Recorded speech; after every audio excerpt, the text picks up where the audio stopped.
This is CNN Breaking News. But first, we're going to sort of Bernie Sanders it up. So, Senator Sanders, you're going to run for president. I am going to run for president. Bernie's back. This will be his second bid. He was fighting uphill most of the time because the Democratic Party establishment was all on board with Hillary Clinton. What's going to be different this time?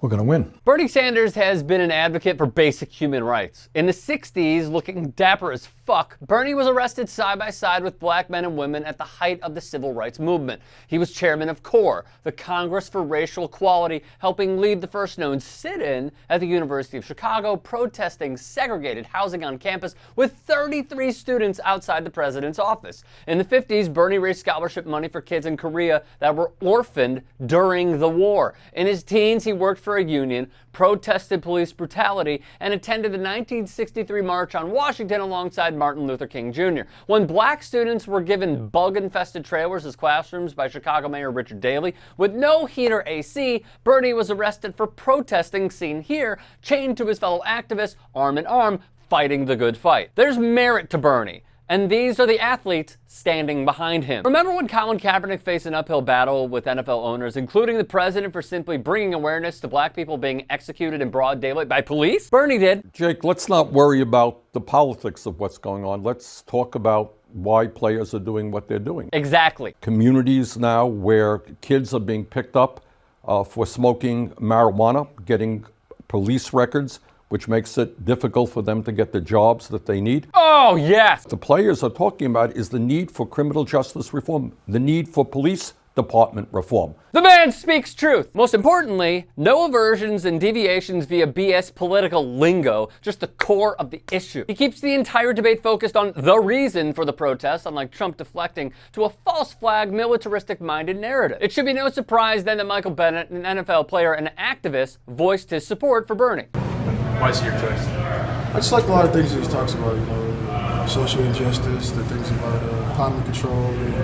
There's just a lot of different things that he does. I just think he's an honest guy. And he's one of the main people I think that really has a platform to really tell the truth to the people, and I think that's what people need to hear is the honest truth. Kareem Abdul-Jabbar won 6 rings, 6 MVP trophies, and is the greatest scorer pro basketball has ever seen while never leading the category of points in a season. Kareem stood by Muhammad Ali when protesting the Vietnam War and called out Michael Jordan. You can't be afraid of losing shoe sales if you're worried about your civil and human rights. You can't be worried about that. He took commerce over conscience. It's unfortunate for him, but he's got to live with it. A philanthropist, a fighter for the people, and also a contributor to the Washington Post, and wrote about the differences between 45 and Sanders. One assaults the Constitution while the other will be a viable candidate who, regardless of whether he wins the nomination, will elevate the political process into something our founding fathers would be proud of. When are we going to see women in the UFC, man? Never. Never? Never. That is UFC President Dana White. Trump supporter Dana White. What's up, GOP?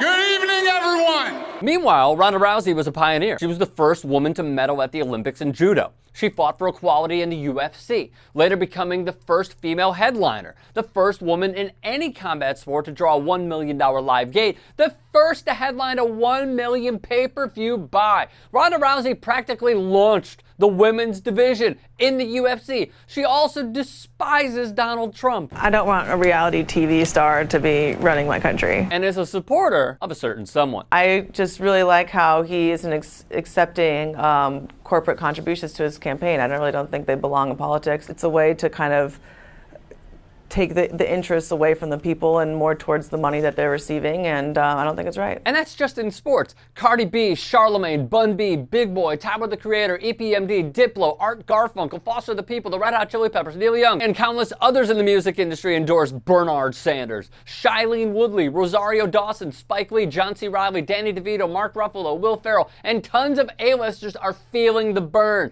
A freedom fighter, an activist. That's the right choice. We've been down this road before, or as George W. Bush puts it. There's an old saying in Tennessee, I know it's in Texas, probably in Tennessee, that says, fool me once, shame on you.